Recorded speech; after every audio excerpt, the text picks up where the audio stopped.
When I walked into the company party that night, I didn't expect it to feel like walking into enemy territory. The music was loud, glasses clinked, and laughter floated through the air like perfume. Everyone seemed to belong there except me. My wife, Claire, was the reason I'd come. She'd spent the whole week convincing me to show up. "It's just one evening, Mark," she'd said. "I want you to meet my team." I agreed because that's what good husbands do. They show up, even when they know they won't fit in. The first thing I noticed when we entered the hall was how she moved differently around them. Confident, playful, almost flirtatious. She wasn't the same woman who scrolled through her phone in silence at home, barely looking up when I spoke. Tonight, she was alive, and the crowd seemed to orbit around her. I stood at the bar, nursing a drink I didn't want, pretending to read messages that weren't there. From the corner of my eye, I watched her laugh with a man I didn't know. Tall, perfect hair, that corporate polish. He leaned close to whisper something, and she didn't step back. Her hand touched his arm lightly, too naturally. It wasn't just harmless work banter. It was something practiced. A part of me wanted to walk out right then, but another part, stubborn, prideful, wanted to see how far she'd go. 10 minutes later, she finally remembered I existed. "Babe," she said, grabbing my arm with a smile too wide. "Come meet Daniel, my project lead." Her voice was bright, cheerful, but her eyes begged me to behave. Daniel extended his hand with that easy confidence of someone who never doubts they're liked. "So you're the husband we've heard so much about." I shook his hand, firm and steady. "Depends what you've heard." Claire laughed too loudly. Daniel chuckled, then turned to order another round of drinks. I watched the way her body angled toward him, not me. I saw how she leaned in when he spoke, how her laughter came too easily. It wasn't jealousy that hit me, it was recognition.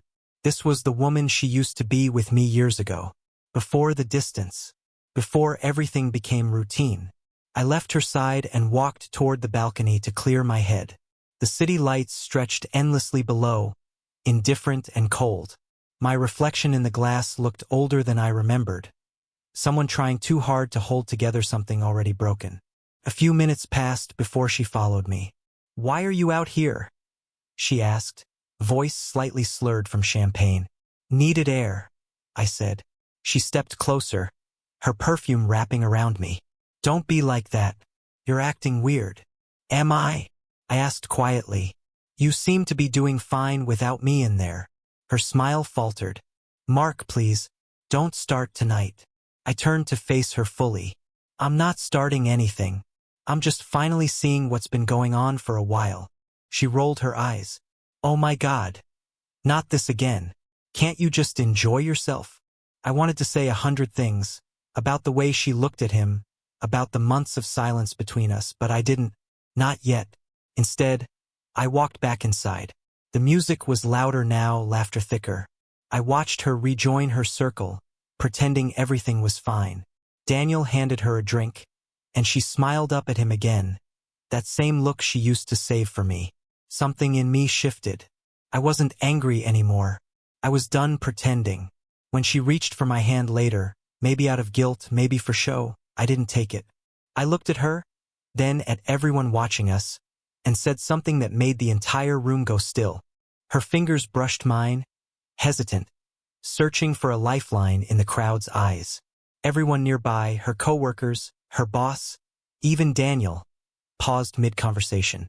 The laughter faded just enough for my voice to carry. "You don't get to reach for me when you've already let go," I said. The words weren't loud, but they sliced through the noise. Conversations stumbled. Music kept playing, yet the rhythm felt awkward, out of sync.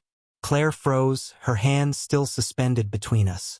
A few people exchanged looks before pretending not to listen. But they were listening. Everyone was. "Mark," she whispered, her face flushing red. "Not here. Please." I didn't move. I didn't shout. I just looked at her the way you look at something you used to love but can't recognize anymore. "You wanted me to come tonight so you could prove something," I said softly. "That you're happy. That you still have it. That I'd stand here quietly while you play perfect wife in front of your colleagues." Her jaw tightened. That's not fair. Neither is being married to a stranger, I replied. A few people nearby started drifting away, pretending to check their phones. But Daniel stayed, watching us with that smug expression of someone who enjoys being part of someone else's story. I turned to him. You can relax, Daniel. She's all yours, at least the version of her you've been seeing here. Claire's eyes widened. Stop it. Why? I asked. You didn't stop when you made me invisible months ago. She grabbed my wrist.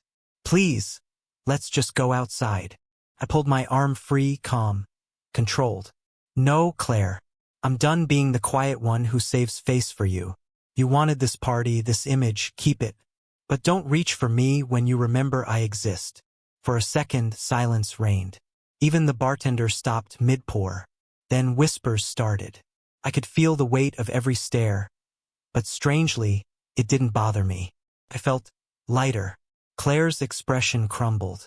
Mark, I didn't mean for it to get like this. I just wanted us to feel normal again. Normal? I almost laughed. You forgot normal when you stopped talking to me, when you turned every conversation into a complaint, when you made intimacy a chore and respect optional. She blinked back tears. You're embarrassing me. I looked at her, really looked, and saw what had taken me so long to admit. I wasn't talking to the woman I married anymore. That version of her had disappeared long before this night. I'm not trying to embarrass you, I said quietly. I'm trying to wake you up, but maybe it's too late. I placed my empty glass on the table and walked toward the exit. Behind me, I heard her footsteps following, the sound of her heels against the marble floor echoing between the music beats. She caught up near the lobby. Mark, please, don't do this here, she said, voice trembling. I stopped by the coat rack. You did this here, Claire. Every smile you gave him, every story you told that left me out. You made your choice a long time ago. She crossed her arms, defensive now. So what, you're just leaving? Yes, I said. But not just the party. I'm leaving the version of me that kept waiting for you to notice I was still trying. Her lip quivered. You're being dramatic. No, I said, slipping my coat on. I'm being honest. Something we haven't been with each other in a long time. I turned toward the door. She called after me, her voice cracking. Can we talk about this later? I looked back one last time. Later is what killed us. And with that, I walked out into the cold night air. The sounds of the party faded behind me, replaced by the quiet hum of the city. Steady, indifferent, free. For the first time in months, I didn't feel angry or sad. Just clear. As I reached the parking lot, my phone buzzed. A message from her appeared on the screen. Please come back. We need to fix this. I stared at it for a long moment, then typed back one line. You had your chance to reach for me, Claire.